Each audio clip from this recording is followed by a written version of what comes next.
Here's what happens when you go 30 days without alcohol if you do it right. Now, quitting doesn't have to be white knuckling through the cravings, counting down the days till it's over. It should be a fascinating journey where you're stacking wins that change everything. Today, I'll walk you through 4 changes that I use in my coaching that flip the script on drinking if you follow the plan. Everyone who's tried to stop drinking alcohol comes into it with a personal history of either trying to stop before or trying to control the alcohol. And we've all said things along the lines of, this time it's going to be different. I'm going to make the changes happen this time. Nothing's going to stop me. And then we fail. And that gives us plenty of proof that we can't do it. I lost count of the amount of attempts that I tried to moderate, or every time I woke up in the morning, hangover saying, oh, I'm never going to do this again. All the other promises that I made that didn't stick. Each instance is a tiny brick of proof against you succeeded. And these bricks, they start to pile up on top of each other into a negative stack, which is a proof stack that you can't do it. And it's really hard not to take this personally, to take this on board like it's you, but it's not you. It's the methods that you're using. Here's the flip. When you start in the right way, you start to build a new positive stack from day one. So by day 30, what you've done is you've confirmed it to yourself that you can keep the alcohol out of your mouth for a full month. And then you've got what they call a logical bridge. You can honestly say, if I can do it for 30 days, I can do it for 60 days or 6 months or a full year. And that first 30 days cracks open the possibility. You've proved that you don't need any alcohol to relax. You've proved that you can sleep better, think clearer, feel better. You've proved that the cravings will come and they'll peak and they'll fade. 5-10 minutes of discomfort, not the end of the world. That's what we've been talking about with proof stacking. But there's another stack that we'll build that adds validation to your new journey. Now, when you've had a habit for many years or many decades in some cases, certainly in my case, a big barrier to stopping or staying stopped is that inner tug of war between these competing desires. These are rival ideas of worth that are kind of pulling you in opposite directions. Now, on the one side, you've got an old value stack, which is attached to your habit. And these are the so-called benefits of the drinking that you've racked up over the years. It helps you to sleep, to socialize, to relax, to escape. The deeper the habit, the stronger these negative values have become. I drank for over 30 years, and there weren't many areas of my life that hadn't been fucked over by the habit. This negative value stack is heavy and it's strong because it's been built and reinforced with every single drop of alcohol that you've ever put inside your mouth. You can grab my free Sober Kickstart kit below, by the way. On the other side of this, you've got a fledgling value stack, and these are all the things that you want by stopping drinking alcohol, right? I want to feel better. I want to think clearer. I want to be a better parent, a better partner. I want to have more energy. I want to make better use of my time. But the hardest thing at the beginning of this journey is to truly understand with any depth at all what it's really like to live without alcohol. What does it really mean to go to bed night after night without alcohol fucking up your sleep? What does it truly feel like to get up every single morning and never feel another hangover that fucks up your day? You've got the new value stack that you're trying to build that's competing with the old value stack, and the new one can't have any weight or strength because you're still drinking, right? There's no experience behind it. And once you stop drinking, once you do this right, by day 30, you're not just stacking proof, you're stacking value. The pain that kicked you off that's going to dull over time, but you replace it with something better, the true worth of your life without alcohol, right? The true worth of your life without alcohol. Let's look at some of the values that you can expect to have by day 30. First of all, the value of control. There's very few cravings now, and you're used to saying no.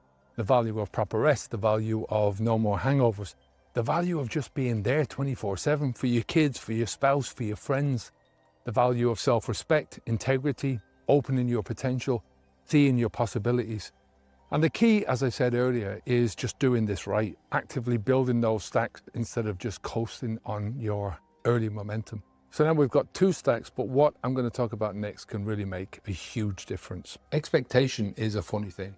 Where you have control in your expectations, it's almost always a self-fulfilling prophecy. Expect misery or boredom, and you're going to be miserable or bored. Expect anxiety or horrible cravings, and you'll feel anxious and your cravings will seem the worst. Now, when someone gets to that first 30 days, what's the big difference between somebody who's stopping for a month only or stopping for good? Generally, their expectations. Most people can stop for a month, no problem, especially when they know that they're going back to the source at the end of it. Now, when they get to their 30th day, you'll hear these people gushing on about how much value they got out of this. Oh, I'm so happy I did this. I can't believe how good I feel, how well I'm sleeping, and look how clear my skin is. But then they can't wait to dive back into the very thing that caused them problems in the first place. On the other hand, when somebody starts out with the expectation of never drinking again, it can be petrifying. Think about where these people are. They've started out with that negative proof stack, that negative value stack, and then you add negative expectations into it, right? All those thoughts about never drinking again, ever, no matter what. You've heard of fight or flight, right? Well, there's a third one, and that's called freeze. And that's when your own fear freezes you to the spot and stops you from making any changes. And that's where expectation bridging comes in. What we do is we try to manage the fear and stop the freeze. And we do that by setting high standards for the time you get to day 30. But here's the catch. If you want to get to high expectations on day 30, you got to start out with high expectations on day 1, like being excited about the journey and not miserable because you're leaving the alcohol behind. Remember, if you expect misery, you're going to get misery. Think about expectations as your personal weather forecast. If you imagine your future while you're in a good mood, your forecast is a nice and it's a bright future, right? Now, imagine your future while you're in a bad mood. Everything gets dark, it's overcast, it's miserable. Same future, same you, different lens. And that's how your expectations can influence your future one way or another. You get pumped up about the possibilities for the journey, your expectations rise, you're hopeful, you're optimistic, you're confident. When your expectations rise and you can maintain them at that level, the future you want is much more likely to happen. And then add a big positive stack of proof next to your big positive stack of value, and you'll get to day 30 even more excited to continue. But there's a final bit that I want to cover before we finish, and this one is going to help you to keep inspired. Now, this fourth change to expect at 30 days really depends on having those first 3 firmly in place. It's very easy to think that the first 30 days are the hardest when it comes to stopping drinking, right? Some people go through this multiple times. But when we're talking about staying stopped, months 2 and 3 can be even tougher. And here's why. Most people stop because of some kind of a pain. It's either a physical pain or an emotional pain, or a bit of both. Hangovers, guilt, whatever it is. Motivation is basically an urge to move. Avoidance motivation is the urge to move away from something because it makes you feel bad. Aspirational motivation is the urge to move towards something because it makes you feel good.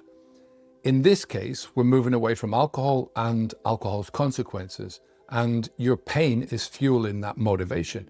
Now, usually by day 30, much of that pain is gone, which means that the fuel's gone. Now, what happens in your car, for instance, when you run out of fuel? It stops, and it's exactly the same here. No pain, no push. What is it that keeps you moving forwards into months 2 and 3? The answer is what we've been working on. By the time you get to day 30, you need to see proof that your efforts are leading you somewhere. You need to see some big value coming out of all the effort that you've put into this, and you're living the way that you were. Otherwise, you're going to talk yourself out of it. And one of the ways that we're doing this is that if you set those expectations high on day 1, right, those things that you want to achieve, and then by the time you get to day 30, you're reaching those expectations or exceeding them, it's really easy then to raise them again for the following months. And it is having these 3 things together: proof, value, high expectations.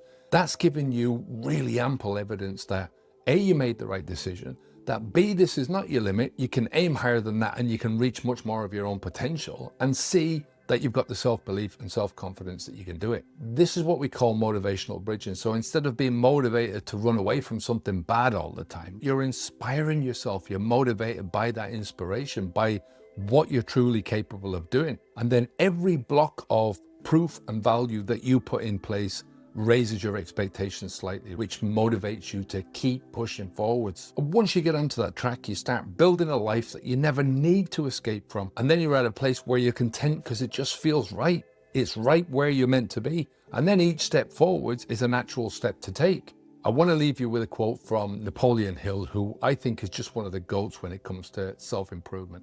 And he said, "Don't wait, the time is never going to be just right. Start where you stand and work with whatever tools that you have at your command, because better tools are going to be found along the way. So let's recap on this a little bit before we finish. Set your expectations high before you quit, right? Back them up with proof, and make sure you're taking notice of the value as you're moving forward, right? Feel those little wins, even the smallest ones.